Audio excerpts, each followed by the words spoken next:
5 minutos en mi barrio. Estamos en vivo. Vale.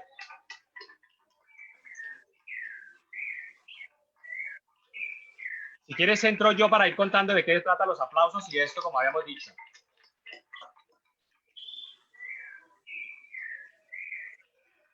Ya en vivo. Ok. Hola.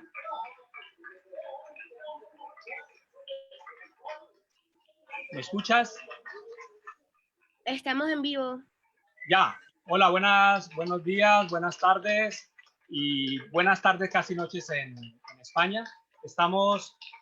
Son las 8 de la tarde en España, la hora en que todos salimos un poco a los balcones, a las ventanas, a aplaudir a los sanitarios y todo el personal médico que está luchando contra la pandemia por el coronavirus. No sé si ustedes alcanzan a escuchar. Tengo la puerta de mi balcón que está justo aquí a 1,5 pasos. El sonido de los aplausos. Es muy emocionante cada noche, cada tarde y al principio de noche en España desde el 15 de marzo, cuando los españoles hemos salido y los colombianos y todos los que vivimos en España a dar ese agradecimiento, como comentaba, al personal sanitario, a los médicos, a la gente que trabaja en los supermercados y, en fin, a toda aquella persona que nos ha hecho mejor la vida en este confinamiento. En un momento, Rosa Montero seguramente está en el balcón de su casa. Ya estoy. Hola, Rosa. Ya estoy. Buenas tardes. Estamos aquí terminando un poquito los aplausos que la gente lo está escuchando. Sí, bueno, he salido a aplaudir y lo he dejado antes de terminar por esta cita. Sí. Sí.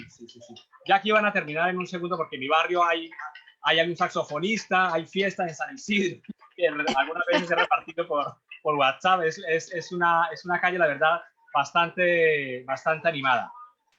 Ya van terminando. Un segundo, cierro la puerta. Un segundo. Muy bien.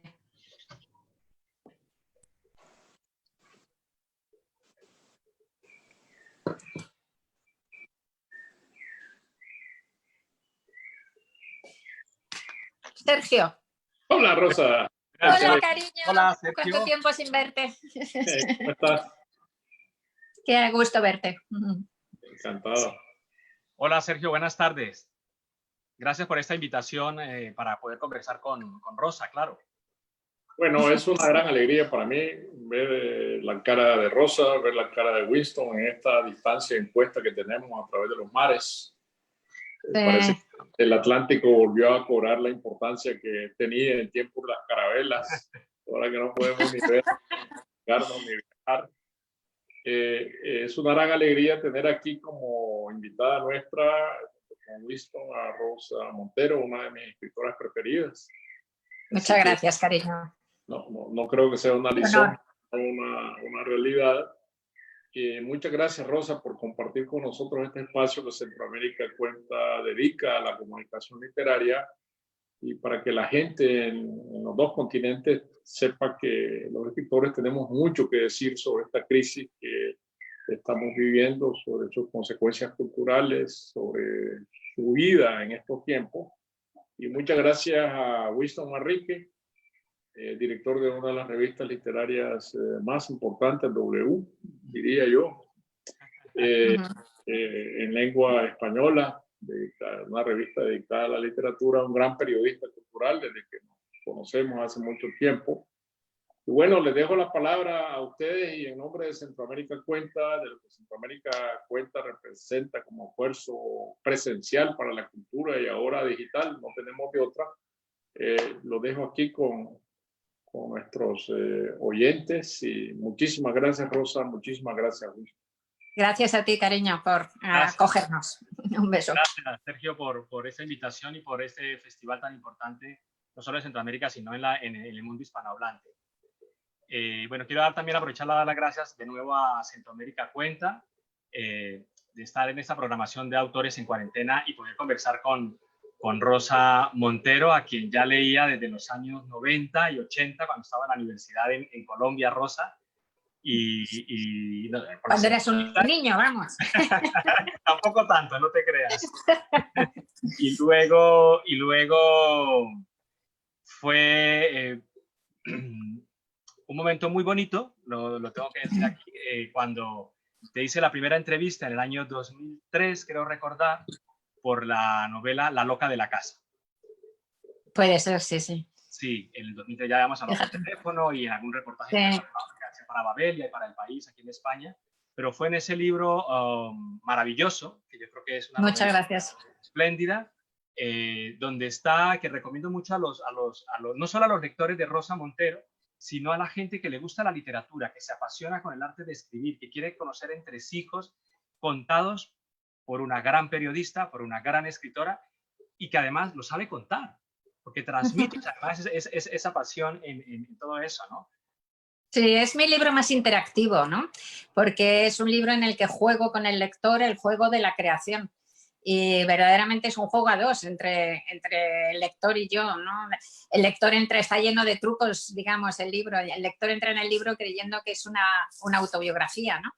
Y luego de repente va leyendo y se encuentra con algo que es evidentemente una mentira, que yo digo, es una clara mentira, ¿no? No voy a decir qué truco es.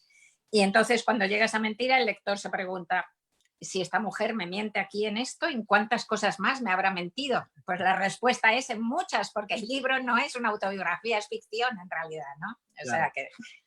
Claro. Hay una cuestión, Rosa, precisamente, y vamos un poco... este es el ejemplar de aquella época que leí. Y esa niña de la portada soy yo, es una foto mía. Y esta niña de la portada eres tú, efectivamente. Aquí la voy a acercar un poquito. Horrorosa, tengo una cara horrorosa. Cuento en el libro una historia sobre esa foto, precisamente. Sí. No vamos a destiparla mucho para que porque es un libro que tiene muchísima vigencia y la seguirá teniendo. Muchas y esas gracias. son las páginas con los apuntes. ¡Wow! En fin, todo lo que vamos a leer. ¡Qué maravilla! Y luego más. Me encanta. Y luego más. Me encanta, qué bonito. Y luego más. Bueno, ese libro es para mí un regalo, de verdad. Claro. Muchas gracias. Y entonces, porque claro, voy tomando nota y digo, bueno, a ver, de todo esto, ¿qué pregunto? Porque primero era mi interés, mi curiosidad como periodista, como lector, ¿no? Y decir qué pregunto. Entonces, tú dices en este libro, y luego lo has comentado en entrevistas y todo esto, algo así de lo que tú acabas de comentar, Rosa, de la diferencia entre, dices, la novela es la autorización de la esquizofrenia, por ejemplo. Sí. Perdona, un segundito solo. Y luego la diferencia entre lo que comentabas de que si la gente muchas veces confunde y cree que es una autobiografía cuando un autor o qué tanto hay de allí y es un juego, ¿no? Y tú dices, en la página 47, dices, el periodismo pertenece a su ser social y la narrativa al ser íntimo. Total y absolutamente, sí.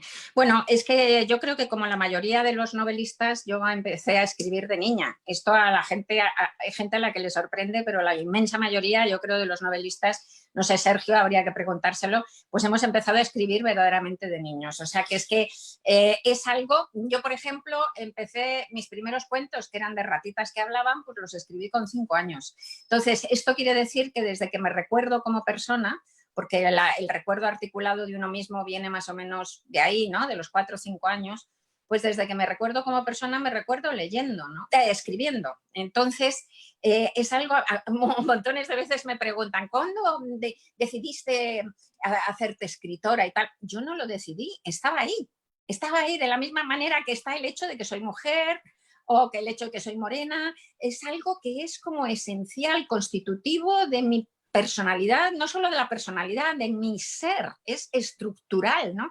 Es como una especie de esqueleto exógeno que he tenido toda la vida y que me ha ayudado a mantenerme en pie, ¿no? Entonces, no es que pertenezca a mi ser íntimo, es que soy yo, la escritura de ficción soy yo, mientras que el periodismo es algo que escogí porque me gustaba, entre otras cosas, escribir, evidentemente, tenía esa facilidad, entonces escogí.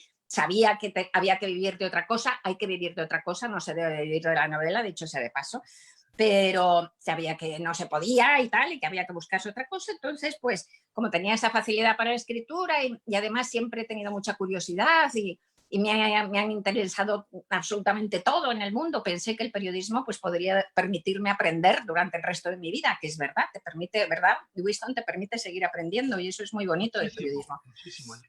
Pero lo escogí, entre otras cosas, también hacía psicología. Mientras empecé a estudiar periodismo, también hacía psicología porque creía que estaba loca, que es por lo que estudian psicología el 98% de los psicólogos, ¿no? El otro 2% son hijos de psicólogos o de psiquiatras y eso lo tienen peor, creo yo, ¿no? Pero bueno, pero estudiaba psicología. También hacía teatro, hice 5 años teatro. A lo mejor hubiera podido terminar siendo o actriz o a lo mejor más todavía directora de teatro y tal, que me gusta, ¿no? Hacer... O sea, que tenía muchas cosas que me gustaban, no era solo el periodismo, ¿no? Luego la vida me fue decantando por el periodismo, pero es algo que pertenece a mi ser exterior y no quiero dejar de hacerlos. Ahora sigo escribiendo artículos y tal, pero podría dejarlo sin que me pasara nada. Mientras que es que me dan sudores fríos. Si pienso que me puedo bloquear y que puedo no volver a escribir ficción, me da horror, porque no sé cómo se puede vivir sin eso. La seca, como decías Donoso, y tú has recordado, exacto. ¿Qué eso te pasó? A ver, voy a rebobinar un poco y ayúdame, por favor. Sí, creo que hacia mediados de los 80 tú estabas escribiendo una novela sobre la selva. Algo que no, has mezclado dos cosas, pero lógicamente las has mezclado, porque son dos parones que he tenido. Vamos, me parece increíble que atines a mediados de los 80. Mira, fue después de Te trataré como una reina, que es mi tercera novela, y que se publicó en el 83, efectivamente, y empecé a tomar notas para la siguiente novela, que era sobre muy complicado, sobre una mujer muy mayor que tenía un amante que era como... Entonces, me pasé 1 año y pico tomando notas, me senté, empecé a escribir, me pasé otro año trabajando, llevaba 100 y pico folios del primer borrador, porque por entonces no había internet ni nada, era máquina de escribir, taca, ¿no? Llevaba como 100 y pocos folios y me atranqué, me perdí y caí en la seca esa de Donoso. Como si me dio un ataque de desesperación, tiré todo. Que hoy no lo habría hecho, tiré los 100 folios menos 4, me quedé con 4 que los convertí en un cuento, los 4 primeros. En un cuento que están amantes y enemigos, el cuento del reloj. Y a partir de ahí estuve 4 años sin poder escribir. Y la seca, por eso lo define también Donoso, no es solo que no puedas escribir. Cuando la gente habla de miedo a la página en blanco y tal, eso es una tontería, porque antes de llegar a la página en blanco o a la pantalla en blanco del ordenador, has escrito mucho en la cabeza. El problema no es la página en blanco, el problema es que de repente dejan de atravesarte la cabeza las imágenes que antes te emocionaban, te galvanizaban y te ponían en marcha hacia la escritura, ¿no? Deja de encenderse en tu cabeza todas esas imágenes, porque los novelistas, y volvemos al principio de lo que tú decías, hay montones de expertos que dicen que los novelistas somos gente que no hemos terminado de madurar, ¿no? O sea, que lo que pasa es que seguimos con las imaginaciones que los niños tienen, ¿no? De niño, el niño sale a la calle y ve pasar un perro y piensa que es un dragón. Bueno, pues normalmente eso a la mayoría de la gente, cuando llega a la pubertad, se le pasa. A los novelistas no, seguimos teniendo esa imaginación que va sola, ¿no? Y que va haciendo imágenes, y un día una de esas imágenes que aparece en tu cabeza te emociona tanto que no te cabe dentro del pecho, que no te cabe dentro de la cabeza, y entonces dices, esto tengo que compartirlo, y así nace la novela, ¿no? Entonces, el bloqueo, la seca, es que se te seca la cabeza, se convierte en un corcho, deja de haber esas imaginaciones. Que muchas son para la novela, pero muchas no son para la novela. Claro. Yo durante el día me atraviesa la cabeza 20.000 cosas, son como sueños que sueñas con los ojos abiertos, se me van ocurriendo las cosas más peregrinas y el 999 por 1000 de esas cosas pues no van a parar a una novela jamás, ni a un cuento, claro, ¿no? Pero es mi manera de vivir. Entonces te das cuenta que cuando pierdes eso, pierdes como la relación con tus emociones. Fíjate, tengo la sensación de que necesitamos, que los novelistas tenemos una autorización a la esquizofrenia, como tú decías antes, ¿no? A esas otras vidas, ¿no? Que bullen dentro de la cabeza, pero que necesitamos crear historias para poder aprehender el mundo. para poder relacionarnos con el mundo, para poder relacionarnos con nuestras propias emociones. Fíjate lo que te digo, que es tremendo y que estoy trabajando sobre esto para el próximo libro que estoy preparando ya, que es sobre creación y locura. Vale, una pista, una pequeña exclusiva. Una cosa que te voy a decir. Sí. Lo dice muy bien Fernando Pessoa en ese verso precioso, en esos versos preciosos que tiene. El poeta es un fingidor. Finge tan completamente que finge sentir dolor del dolor que en verdad siente. Sí. O sea que el poeta necesita fingir dolor para sentir de verdad el dolor que de verdad siente. Y yo creo que es que somos un poquito taraos, pero bueno, sí. Sí. No, yo es que creo, cuando he hablado con unos cuantos escritores y buscando un poco las historias, en mi cabeza siempre ha estado la idea de que el escritor es pues como ese pequeño dios, pequeño o gran dios, un demiurgo realmente, y tiene todos esos personajes. Entonces tiene que sentir y pensar como sus 10 o 90, depende si es una novela rusa, pues ya imagínate tú, decimonónica, todo lo que puede crear, ¿no? Y es lo que tú dices, sentir como ese personaje, el dolor, la alegría, la gama de la condición humana. Absolutamente, sí. Pero no es un dios, en realidad es un niño que juega a ser dios. Un niño que juega. Qué bonito, fíjate. Sí, esa imagen me gusta más, sí, que como el dios creador, el niño que juega es ser dios, claro. Sí. Y entonces, pues tú tienes que sentirte efectivamente absolutamente dentro de todos los personajes. Y normalmente uno escribe la novela al rebufo, al empujón, al dictado, porque sientes que te la dictan tus personajes, al dictado del protagonista o de la protagonista, normalmente. El Matt Damon de que hablaba Melville, ¿no? Exacto. Entonces, el protagonista o la protagonista, y en todo caso el antagonista o la antagonista, como muchos, son los que están, digamos, contándote la historia. Pero como tienes que sentirte dentro de todos los personajes, yo cuando doy clases de escritura creativa siempre les digo a la gente que viene y tal, que tienen que cuando terminen una escena o un capítulo, tienen que volver a repensarse la escena o el capítulo desde la cabeza de todos los personajes secundarios que aparecen en el capítulo. Porque más de una vez, como tú escribes de entrada, como te digo, al dictado del protagonista, digamos, más de una vez cuando vuelves a repensarte una escena desde el punto de vista del personaje secundario que participa, el personaje secundario te dice, yo esto no lo hago ni de coña, esto es una tontería, esto no me pega, a mí no me sale, yo esto... Y yo he tenido que cambiar montones de escenas y de capítulos porque no eran verdaderos, porque no eran verdaderos con los otros personajes. Dime. En ese proceso de escritura, ¿tienes una, dos o algunas personas que te van leyendo para saber si lo que tú crees intuyes como autora o no? ¿O solo hasta que acabas lo das a leer a alguien de mucha confianza? Mira, cuando empecé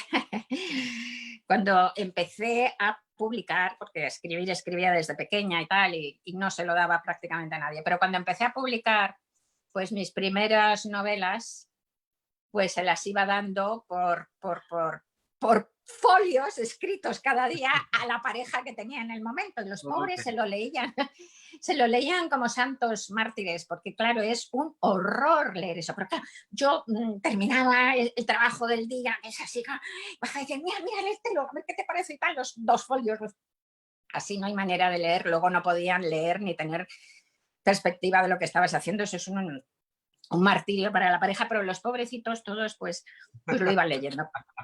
Luego ya al final me lo leían ya no solo esa pareja, sino otros y tal. Hasta que llegué a mi pareja más importante en mi vida, mi marido Pablo Lizcano, con el que estuve 21 años, ¿no? Hasta que él se murió. Y cuando hice eso mismo con él, el primer día que lo hice me dijo, ni se te ocurra. O sea, no te voy a leer, ni se te ocurra que te voy a leer las páginas que vas escribiendo cada día. Cuando tengas un borrador legible, dámelo. Y claro, eso me puso los pies sobre la tierra y me permitió además tener al mejor editor que he tenido en mi vida, de editor de textos, que era Pablo, que era una cosa sensacional, durísimo, durísimo.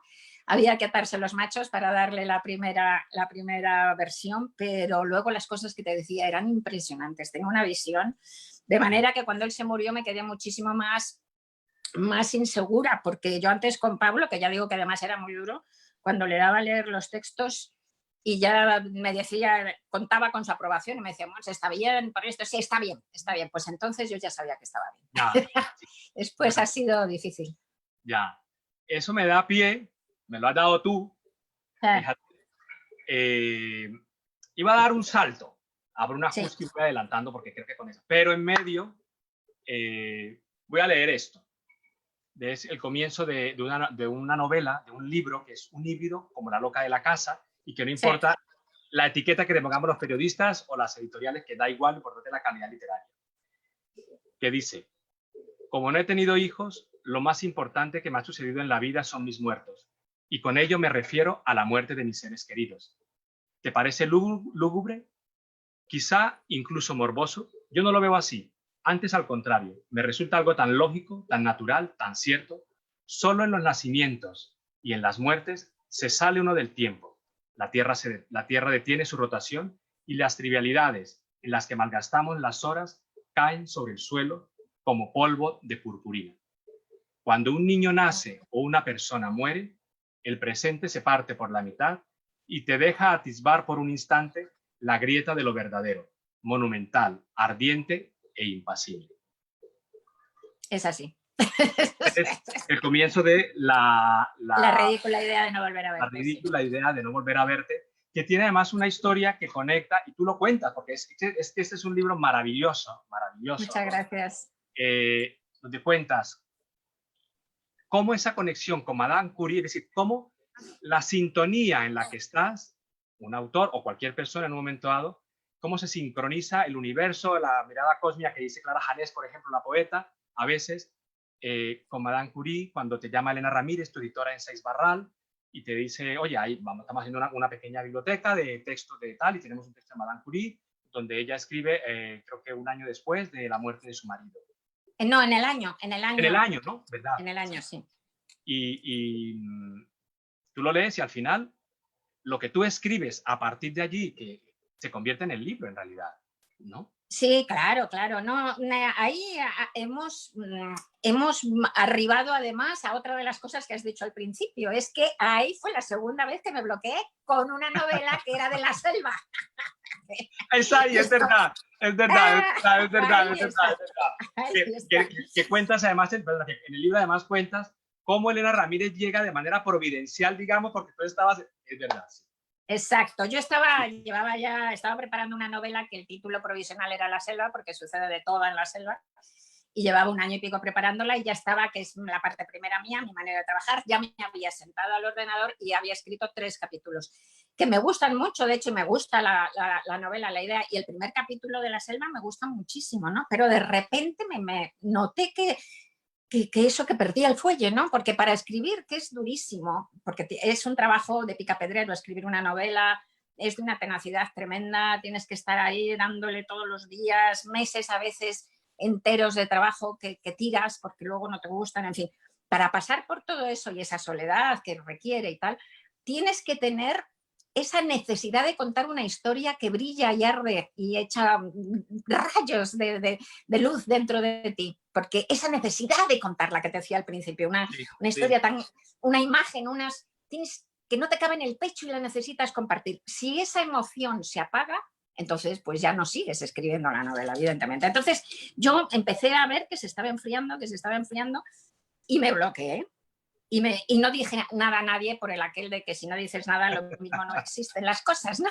Entonces, pero así pasé como 10 días agónicos, y de repente, pues efectivamente, por pura casualidad, pues Elena Ramírez me mandó ese pequeñísimo diario de duelo de Marie Curie. Son 24 páginas nada más, y las escribió durante el año posterior a la muerte de Pierre, que salió un día de casa, le atropelló un carro de caballos y le mató en el acto, ¿no? Y entonces el diario es un aullido de dolor de animal herido tremendo, pasional, descoyuntado, terrorífico, ¿no? Y claro, a mí me dejó impactada porque ella tenía, yo sabía un montón de cosas o creía saber un montón de cosas de Marie Curie, pero su vida oficial es tan controlada, tan dura, tan fría, ¿no? No tiene ninguna foto sonriendo, en fin.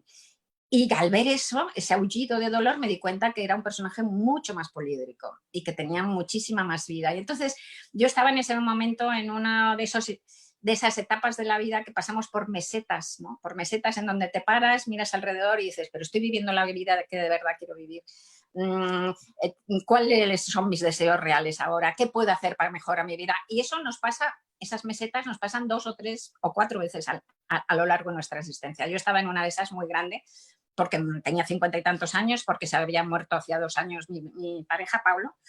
Y entonces, pues se me ocurrió inmediatamente que podía reflexionar sobre todas esas cosas que eran temas esenciales para todos nosotros, como los que acabo de decir, teniendo como interlocutora a Marie Curie y viendo cómo ella lo había solucionado. Así que es un libro sobre la vida y sobre cómo vivirla con más serenidad, con menos miedo, con más plenitud. Pero claro, para aprender a vivir la vida con más serenidad, pues hace falta llegar antes a un acuerdo con la muerte propia y con la muerte de los seres queridos. Por eso, aunque es un libro de la vida, habla también de la muerte de Pablo, evidentemente, y de la muerte en general. Lo que pasa es que ella hacía... Sí, dime. No, sí, que no, que yo apoyando lo tuyo, que es de la muerte en general.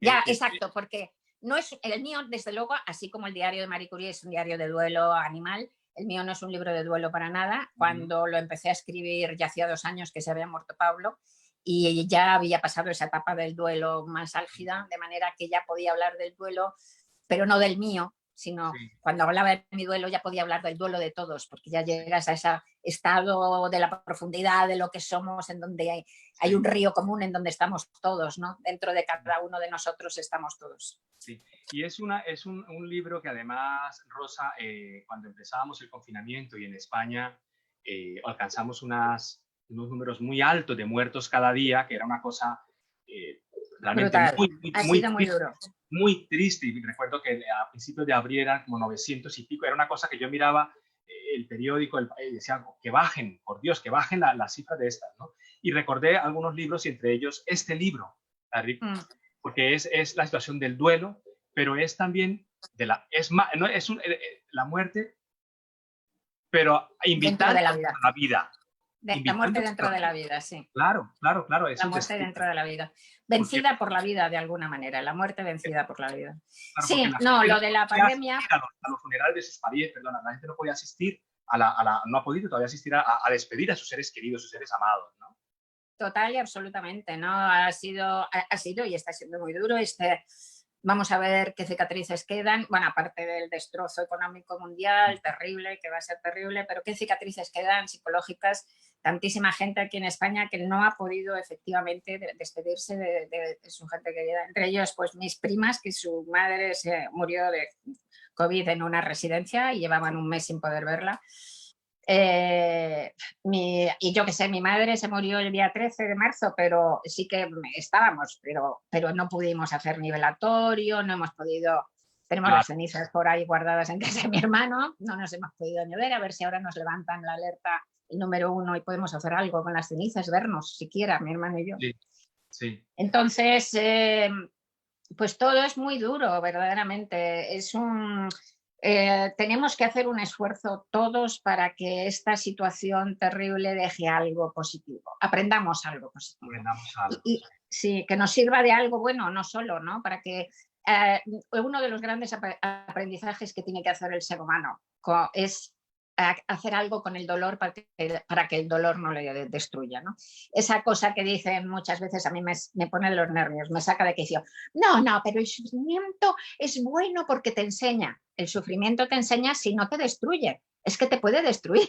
Fácilmente. Ojalá puedas aprender sin sufrimiento. Hay otras maneras mejores de aprender que el sufrimiento. Pero como es evidente que en la vida todos, hasta el ser más afortunado, va a tener una cuota de sufrimiento importante, porque la vida la tiene, pues tenemos que aprender todos qué hacer con ese sufrimiento para que no nos destruya. Entonces, yo siempre he pensado que desde el punto de vista individual, el aprendizaje mejor es convertirlo en conocimiento empático de los demás. El dolor te permite conocer, el dolor propio te permite conocer mejor el dolor de los otros, relativizar incluso tu propio dolor, estar más cerca de los demás, ayudar a los otros. Esto desde el punto de vista individual.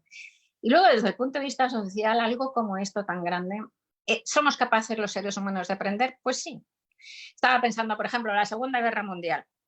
Pues la gente consiguió aprender algunas cosas. Lo que pasa es que luego se nos olvidan, ¿no? Pero, pues por ejemplo, después del horror sin paliativos de Hiroshima y Nagasaki, pues aprendimos a tener miedo a las armas nucleares, por lo menos. Ahí estamos, ¿no? Por ejemplo.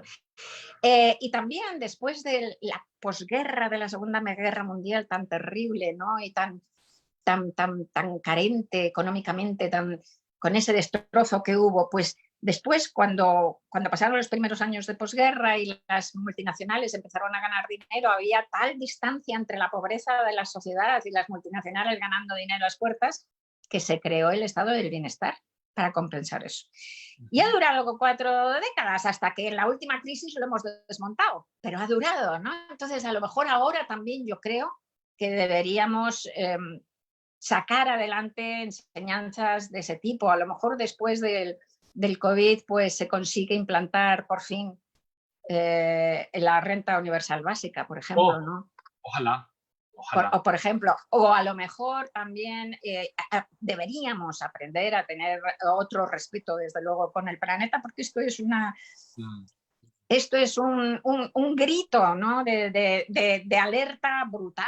Por ejemplo, creo que no debemos de ninguna de las maneras volver a poner en funcionamiento esta locura que hemos tenido de viajes locos a todas partes. Hemos llegado, el año pasado, en 2019, se llegaron a alcanzar el número de 230.000 vuelos al día en el mundo, en un solo día, 230.000. Eso el planeta no lo puede soportar. No lo puede soportar. O sea, es que directamente es imposible. Y cada vez creciendo, iba cada vez creciendo más. Sí. Y la pandemia ha demostrado que no es necesario. Es que no es necesario. Hombre, no vamos a quedarnos en esto tampoco. Claro, claro.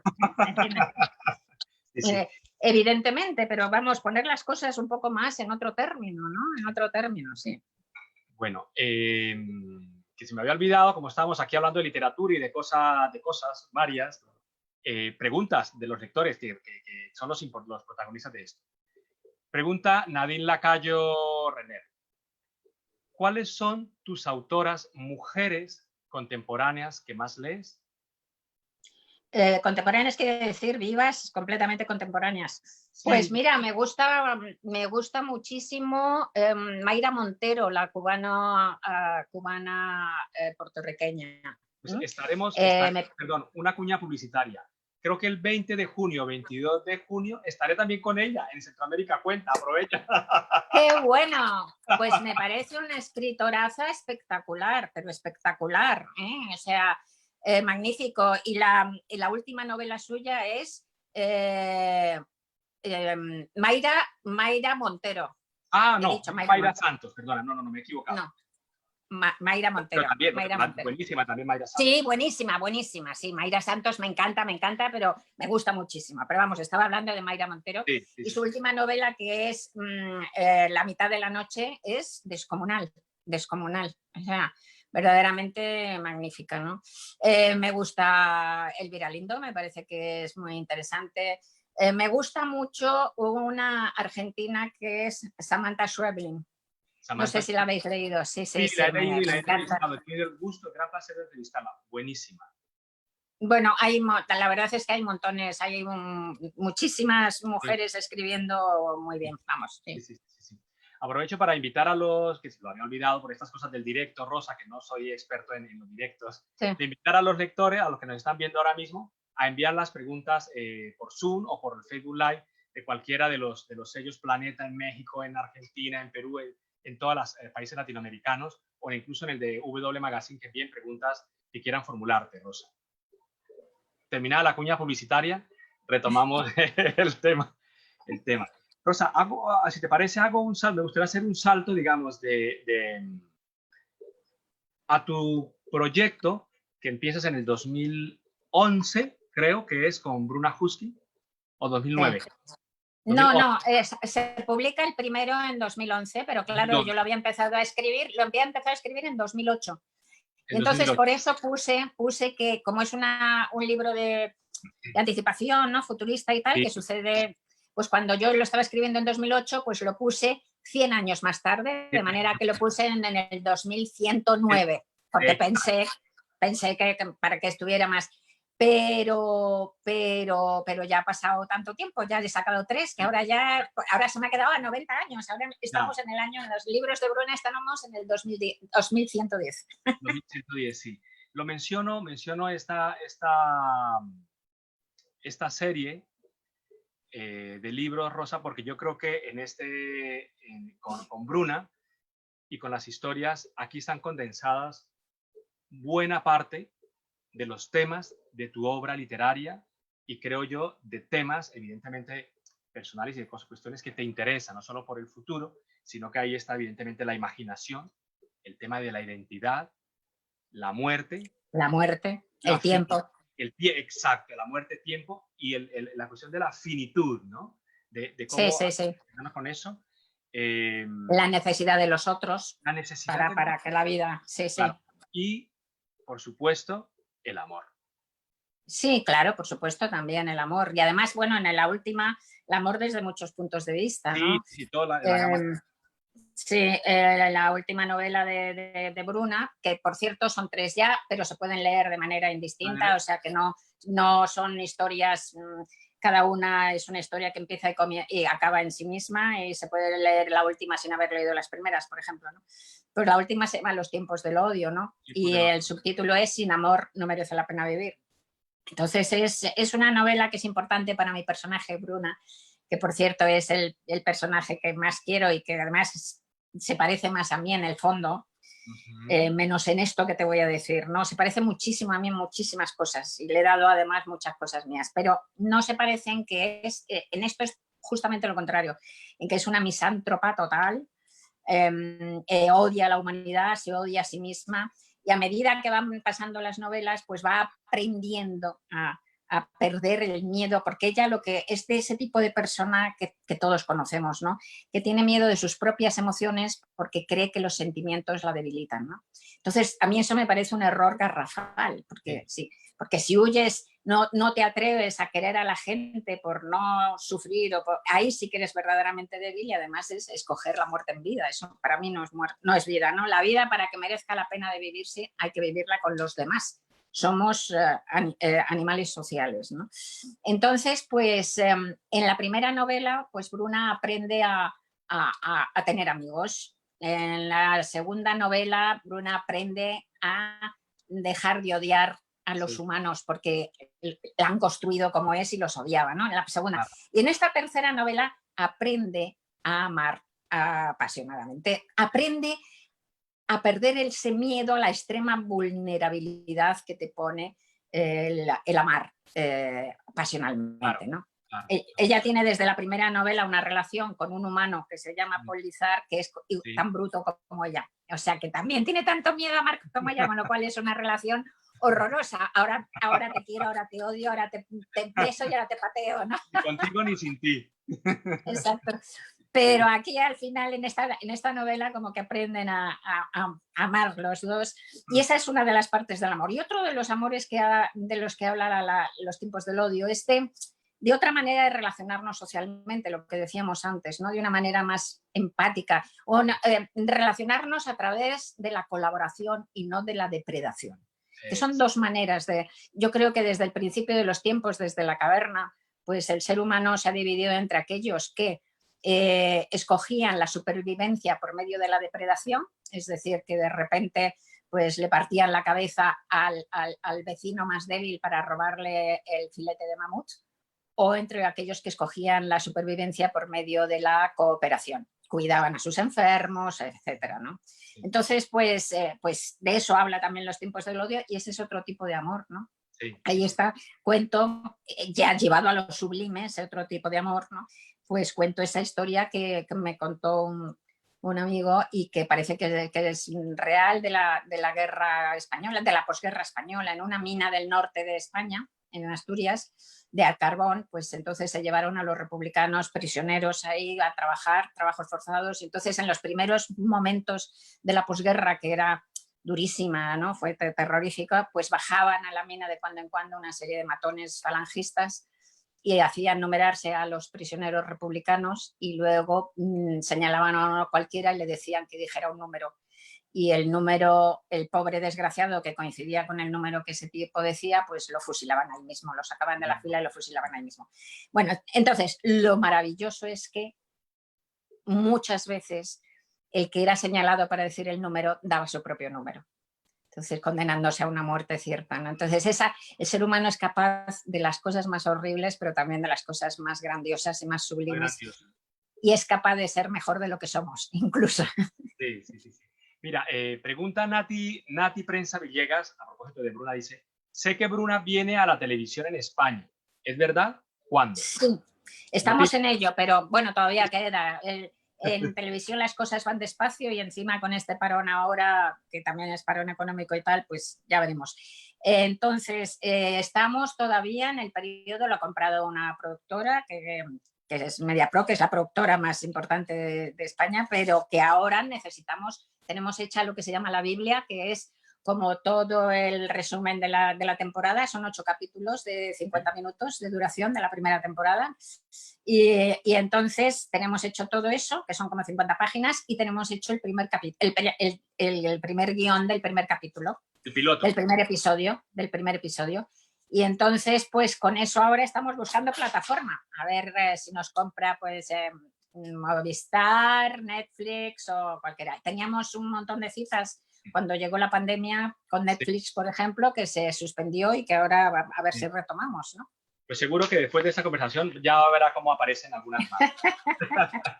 Bueno, dice Laura Rojas Rosa, pregunta, ¿este tiempo de confinamiento y crisis en España te ha inspirado para nuevas historias? No necesariamente referentes al virus o a la pandemia, pero nuevas narrativas sociales. Pues mira, fíjate que la cuestión es que a mí no me gusta, no soy una escritora que escribe directamente de su biografía de una manera directa, ¿no? Necesito digerir las cosas, lo mismo que he dicho antes con lo de la muerte de Pablo, ¿no? Y la ridícula idea. Yo necesito alejarme de lo que he vivido, que cale eso, que se convierta en otra cosa, ¿no? Que llegue a otro lugar todo eso y salga por otro lado. Así que por ahora, desde luego, no, estoy segura de que una cosa tan gorda como esta saldrá en algún momento. Sí. No sé cómo, porque la observación de la que ha hecho la pregunta me parece muy atinada, ¿no? No tiene por qué salir directamente como pandemia, a lo mejor sale, yo creo que van a salir muchas novelas, por ejemplo, que van a hablar de confinamiento, a lo mejor de fareros en el fin del mundo, ¿entiendes? O sea, de gente que vive sola, ¿no? Creo que pueden salir muchas novelas que tengan ese tejido final, ¿no? Pero sí, no sé por dónde saldrá, pero algo saldrá, pero me queda muchísima digestión antes de que salga, ¿no? Claro. Mucha digestión. Lo que sí que he estado haciendo durante la pandemia, que al principio, la primera semana, no sé qué te habrá pasado a ti, Winston, pero yo estaba con una falta de concentración brutal, ¿verdad? Sí. Tremendo. Sí. Es que me falló hasta la lectura. A mí la lectura ha sido siempre mi talismán, no me ha fallado nunca. Y la primera semana es que no podía ni leer, de verdad. O sea, es que fue tremendo. Pero luego me consiguió sacar de ahí la escritura. Porque cuando empezó la pandemia yo tenía una novela que la había terminado, el borrador avanzadísimo y la estaba dejando reposar pues 4 semanas o así para hacer la revisión final. Y justo ahí empezó el confinamiento. Entonces, pues pude volver, me metí a hacer la revisión final y la escritura me centró más o menos, aunque tengo un agujero en la cabeza todavía, pero me puso los pies sobre la tierra y hice la revisión y la terminé y de hecho va a salir ahora, saldrá sobre el 20 de agosto, creo. Bueno, del otro lado, La Buena Suerte se llama. ¿En qué editorial? La Buena Suerte. Alfaguara. Del otro lado pregunta Tania Gabriela García Gutiérrez, dice, desde México, ¿qué libros recomienda leer en estos tiempos? Eso siempre es una pregunta imposible de contestar, porque depende muchísimo del gusto que tenga la gente por los libros, ¿no? De qué tipo de libro le guste. O sea, claro, que es que hay una diferencia enorme, incluso con escritores que nos encantan, amigos míos, que nos encanta leer a todos. Yo me paso, uno de los grandes placeres, yo creo, entre escritores y tal, es discutir por libros, ¿no? Entonces, de repente, con amigos míos escritores a los que adoro y a los que incluso admiro su obra y todo lo demás, pues pues de repente me dicen, me ha encantado este libro, y yo digo, vaya mierda, ¿no? Discutimos ahí, o sea que es que es un hecho tan íntimo, es un camino tan íntimo. Sí, sí, sí, sí. Pero bueno, para la gente que tiene problemas, por ejemplo, para concentrarse ahora, como nos está pasando a todos, y para leer, pues lo digo porque lo digo así de fácilmente porque lo estoy recomendando, lo he recomendado varias veces. Pues recomiendo a Patricia Highsmith, que es un genio maravilloso, es una escritora monumental y al mismo tiempo tiene una capacidad de atraparte tan brillante, que realmente yo creo que a la gente que tiene un abanico muy grande de lectores, ¿no? A la gente que tenga problemas para concentrarse y tal, pues leed toda la serie de Ripley de Patricia Highsmith, o mi preferida, que es Mar de Fondo, que es una novela monumental, ¿no? Y yo creo que esa es una apuesta bastante segura. Sí. No, porque además te obliga a realmente a crear un compartimento en tu cerebro, porque ese mundo te intriga, está tan bien contado, tan bien escrito, la historia es tan buena que te mete. Sí. Exacto, y al mismo tiempo es alta literatura, quiero decir, no es un entretenimiento, te revuelve, está llena de demonios, te deja toda una serie de reconocimientos de partes oscuras de ti mismo y todo, es muy interesante. Bueno, a mí me fascina, es una escritora que me fascina. Te pregunta Moisés Adriano Taboada, dice, empecé a leerte con la ridícula idea de no volver a verte, que fue magistral. ¿Con qué libro tuyo me recomendarías continuar? Pues digo lo mismo, es muy difícil, pero si te gusta ese tipo de literatura que es así rara, que no se sabe muy bien definir, La loca de la casa. La loca de la casa. Si quieres novela, pues La Carmen, por ejemplo. Si quieres un novelón así, el más ambicioso mío y que tal, Historia del Rey Transparente, por ejemplo, yo qué sé, o Las Brunas, que a mí me gustan mucho, ¿no? Sí, sí, o sí. La nueva, la buena suerte. La que va a salir ahora, que esperemos al verano. En agosto, sí. Desde Chile, Camila Lizana. De tus personajes, ¿hay alguno que te sorprendiera? Que lo tuvieras planeado de cierta forma y al escribirlo se volviera alguien por completo diferente y terminara encantándote como no esperabas? Camila, es que no los tienes planeados, esa es la cuestión. Es que en la escritura del autor maduro, o sea, de cuando empiezas a escribir novelas de joven, sí, ¿no? Y así pues son mucho más cortos, ¿no? Los personajes, pero en realidad el escritor maduro es aquel que tiene la humildad suficiente o la locura suficiente de dejarse contar la historia por sus personajes, ¿no? Claro. Sergio Pitol decía, el novelista es un individuo que escucha voces, lo cual lo asemeja con un demente. Sí. Que es nuevamente lo de la autorización de la esquizofrenia. Pero es verdad, sí. Es un individuo que escucha voces. Tú escuchas la voz de tus personajes. Insisto, cuando he dicho antes que te metes en la cabeza del secundario y el secundario te dice yo esto no lo hago, pues es que verdaderamente son los personajes los que van contándote su propia historia. Pero sí que es verdad que te sorprenden montones de veces. En La buena suerte, por ejemplo, me ha sorprendido muchísimo un personaje, porque al principio entra, La buena suerte está protagonizada por un hombre de 50 años, pero hay un personaje que es una mujer, que yo creía que era importante, es el antagonista, ¿no? El antagonista, pero de alguna manera creía que tenía menos brillo y de repente ha ido creciendo, se ha ido convirtiendo en un personaje que me ha encantado, me ha enamorado. No tiene nada que ver conmigo, es un personaje y me parece maravillosa y deliciosa. Yo quiero conocerla, quiero hacerme amiga. Raluca. Creció sola el personaje. Sí, claro, siempre crecen solos. Sí. Quiero hacerme amiga de ella, ojalá me la encontrara algún día. Me encanta, de verdad, tiene una fuerza vital y me encanta. Bueno, pregunta Agustín Zaragoza Granel. Dice, Rosa, sí, ¿cuál es la biografía que has leído que más te ha impactado? Bueno, sí. ¿Algo dice más? Millás dice que cada biografía es la biografía de todos. ¿Estás de acuerdo? Sí, a mí me encantan las biografías, de hecho me encantan como género literario, de hecho tengo varios libros de biografías. La ridícula idea de no volver a verte es en parte, tiene una parte biográfica, no convencional, pero sí. Y luego tengo pues el libro de Nosotras y el libro de Pasiones, que son biografías. Y luego tengo una biblioteca grande de biografías, ¿no? Porque me parece un género... Eso, sí, Pasiones. Pues tengo una biblioteca grande de biografías porque me parece verdaderamente que son como, y sobre todo son biografías de escritores o cartas, libros de cartas, de memorias y eso, ¿no? Porque me parece que son cartas de navegación de la vida, que nos permite además ir viendo como, pues eso, aquí cuidado que aquí hay peñascos y aquí hay rocas, aquí hay un bajío, aquí, ¿sabes? O sea, porque... ¿cómo podemos aprender de la existencia? Pues analizándonos a nosotros mismos sin piedad, analizando a la gente que nos rodea y leyendo este tipo de libros, ¿no? Me encanta.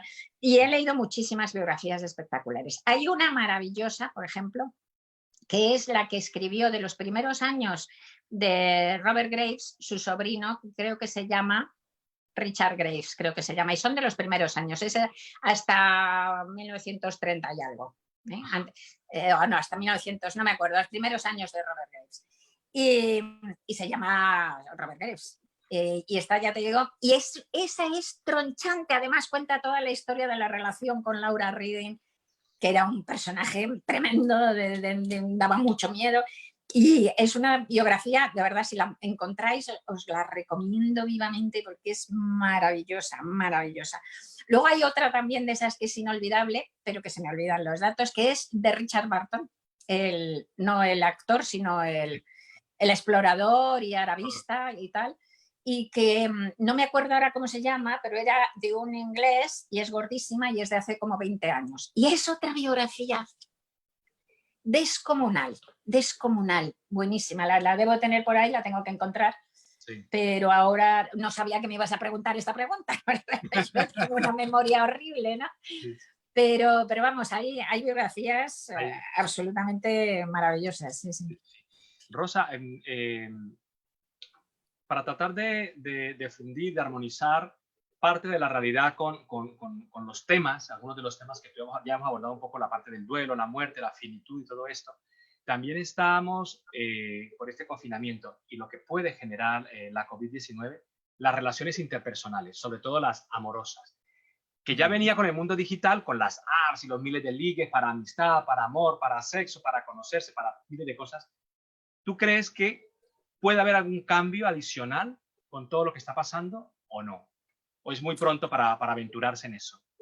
Hombre, yo creo que esto va a enfriar las relaciones sexuales por un tiempo, igual que pasó con el SIDA, ¿no?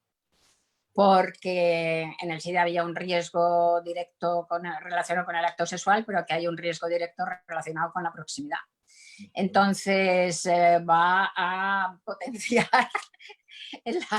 la fidelidad, me parece a mí. Durante un tiempo, la fidelidad y cierta soledad para los que no tengan pareja, o una cierta dificultad, ¿no? Por lo menos hasta que no haya vacunas y tal, yo veo dos años un poquito tranquilos. Un poco difíciles, sí. Bueno, aprovecho para una cuña publicitaria. El próximo lunes, este encuentro, esta charla, esta conversación será entre Alberto Salcedo Ramos, escritor y cronista colombiano muy bueno. Desde aquí le enviamos un saludo. Y Susana Reynoso, escritora argentina también, que está mucho presente en los medios de comunicación, mucho de feminismo, mujer y todo esto, que es otro de los temas, Rosa, presentes también en tu literatura y en tu obra periodística. La posición, la mujer, no, yo no sé si la palabra sea feminismo o no, que también, ¿por qué no? Pero sobre todo la identidad y la reivindicación de estas cuestiones, ¿no? Bueno, el feminismo, por supuesto, que es una palabra maravillosa que reivindico, que además es una palabra histórica hermosa, por la que muchísimas mujeres y unos cuantos hombres han hecho sacrificios inmensos.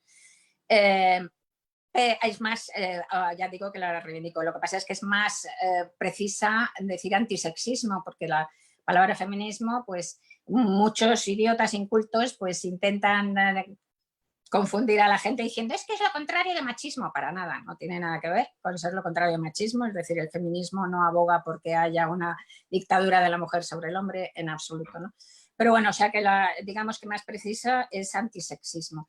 Y luego, por otro lado, es que a estas alturas del siglo XXI, verdaderamente yo creo que el antisexismo y el feminismo es un tema esencial. Es uno de los grandes cambios sociales y culturales de la humanidad y es un tema esencial para todos, para hombres y para mujeres, absolutamente. Es tan importante para los hombres como para las mujeres. Claro. El feminismo es cosa de todos nosotros, porque estamos cambiando la manera de relacionarnos, la manera de salir de los estereotipos, por lo tanto nos interesa tanto a unas como a otros, absolutamente a todos por igual. Y todos deberíamos ser antisexistas de la misma manera que creo que todos deberíamos ser antirracistas, por ejemplo, ¿no? Para mí es esencial. Luego, las novelas, yo no hago novelas feministas porque detesto los ismos, detesto la literatura utilitaria, la narrativa utilitaria. La narrativa no puede ser utilitaria. El sentido de escribir novelas es la búsqueda del sentido de la existencia, es un camino de conocimiento. Tú no puedes empezar ese camino llevando ya las respuestas previas. Eso para mí me parece una de las traiciones que perdono menos. O sea, las novelas que son panfletarias de cualquier tipo, aunque sea panfletarias a favor de mis ideas, aunque sean feministas, animalistas, ecologistas, me da igual. O sea, la novela, insisto, es la búsqueda del sentido de la existencia y tienes que buscarlo con una pureza en el viaje absoluta. Ahora bien, hay otros géneros, efectivamente, como por ejemplo el ensayo o como por ejemplo el periodismo. Para mí el periodismo escrito es un género literario y en esos géneros sí que se admite, ahí sí que se admite el utilitarismo, claro. Y por supuesto, y luego en la vida cotidiana, ¿no? Tú puedes discutir por esas ideas como por otras, que también tengo, como acabo de mencionar, sí. Desde Colombia, Leonardo Borges te pregunta, ¿considera Rosa que estos tiempos pandémicos podrán cambiar la literatura y quizás estemos viviendo un tiempo de cambio literario que no podemos ver por estar metidos en el ojo del huracán? Que solo cuando se va y veamos los destrozos, podremos ver los cambios que nos dejan. Todo es posible y desde luego va a haber, como he dicho antes, no lo sabemos ahora porque insisto que para hacer literatura hace falta reposo y digestión, ¿no? Pero siempre después, por ejemplo, de las grandes conflictos mundiales y tal, sociales, pues ha habido una resaca literaria varios años después, ¿no? De literatura de posguerras, por ejemplo, han tenido ciertas condicionantes, ciertas líneas, ¿no? Que podías percibir y tal, pero que se ve a posteriori, ¿no? Así que yo creo que de aquí a, pues eso, de aquí a 8 años o 10 años como mucho, pues habrá una cierta marca en las búsquedas, no de todas las novelas, ni muchísimo menos de todos los escritores, pero ciertas marcas reconocibles, ¿no? Posiblemente. Pero vamos, no será un cambio para siempre, eso también seguro. Lo que serán son contenidos y heridas que tiene que investigar la narrativa, ¿no? Sí. Última pregunta, que estamos ya en los penúltimos minutos. Pregunta Giselle Zambrana. ¿Nos puedes compartir sobre la carne qué quería hacer sentir al lector? Bueno, todos los escritores escribimos siempre sobre lo mismo, como bien has dicho, Winston, antes y tal. Entonces, esa novela habla de las mismas cosas que todas mis novelas, habla de la muerte, habla del sentido de la vida, si es que hay alguno, habla del paso del tiempo, de lo que el tiempo nos hace y nos deshace, porque vivir es deshacerse en el tiempo. No tiene que ver que la protagonista cumpla 60 años en las primeras páginas de la novela. Hablo de eso, del paso del tiempo y de la muerte desde mis primeras novelas con protagonistas que tienen 20 y tantos años, o sea que no. Empezamos a envejecer desde la cuna y empezamos a perder cosas desde la cuna, ¿no? Eso por un lado, y habla de todo eso, habla del fracaso, habla de que son otro tema mío, habla de la locura, que es otro tema mío, habla de la necesidad del otro nuevamente y habla del amor. Y aquí es un punto de refuerzo en esta novela, ¿no? Yo quería plantearme, cuando empecé a pensar en la novela, quería plantearme un personaje muy extremo, que por razones que ahora no vamos a decir, porque se destriparía la novela, que no hubiera podido vivir una relación de amor nunca en su vida y que estuviera cumpliendo como 60 años. Esta mujer, la protagonista, Soledad, ha tenido muchísimos amantes, pero nunca ha vivido, por razones, insisto, que se saben al final de la novela, nunca ha vivido una relación estable y tal. Y entonces yo quería hacer un personaje así de extremo porque quería plantearme qué es lo que puede sentir alguien que le ha pasado esto y que llega a los 60 años y que se puede empezar a decir, bueno, pues me queda poco por vivir, realmente a lo mejor me voy a morir sin conocer el amor. ¿Y qué herida le podía hacer eso, no? Y luego cuando estaba a la mitad de la escritura de la novela me di cuenta de que me había ido muy lejos innecesariamente, porque eso le pasa a muchísima gente que ha tenido pareja. Puedes saber, hay montones de personas que se han casado 3 veces y se han divorciado y se han vuelto a casar, que tienen 7 hijos, que llevan 30 años con la misma pareja y que sienten, sin embargo, la misma herida, que se dicen, no he conseguido nunca que me quiera nadie como yo quería ser querido. Y esa herida les destroza la vida. Desde esa herida es como un agujero incurable, ¿no? Que es un poco, o sea, que no tenía que haberme ido a hacer un personaje ni siquiera tan extremo, ¿no? Para hablar de eso, pero necesité irme a hacer un personaje tan extremo para encontrarlo. Y esa herida muchas veces es por culpa nuestra, ¿no? A veces es porque, como mi personaje, la pobrecita, ha tenido muy mala suerte, pero en mucha gente es porque simplemente somos unos desastres los humanos, no sabemos vivir, no nos conformamos con nada, no siempre pensamos que la vida y la felicidad están más allá, están al otro lado, ¿no? Y eso, hay gente que lleva eso tan al extremo que se destroza la vida. Sí. Rosa, hemos llegado al minuto, ya estamos en el descuento. Vale. Quiero decir 2 cosas. Espera un momento. Primera, que lo has hecho fenomenal, Winston, como siempre, que eres una maravilla hablar contigo. Esa es la primera, de verdad, eres fantástico. Y la segunda, que le des un beso muy grande a Mayra Santos Febre, que es una tía maravillosa y una escritora fenomenal, que creo que vas a hablar con ella, ¿no? Pues le das un beso. El lunes, el 20 de junio, 22 de junio, estaré con ella aquí. Fenomenal. Por lo pronto, el lunes en Centroamérica Cuenta, Alberto Salcedo Ramos y Susana Reynoso. Me despido con una frase de la casa... La loca de la casa, iba a decir la casa de la loca, pero no es la loca también, de la casa. También se ajusta. Y lo hemos dicho al principio y que define tus 2 facetas de periodista y autora de ficción, ¿no? El periodismo pertenece a su ser social y la narrativa al ser íntimo. Sí. Muchas gracias, Rosa. Un beso. Gracias a ti, corazón. Seguimos y a todos. Seguimos aplaudiendo gracias a todos. A las 8 de la tarde en España a todos los que nos están ayudando a pasar esta situación tan delicada. Muchas gracias, cariño. Gracias a todos. Chao, chao. Os quiero. Chao.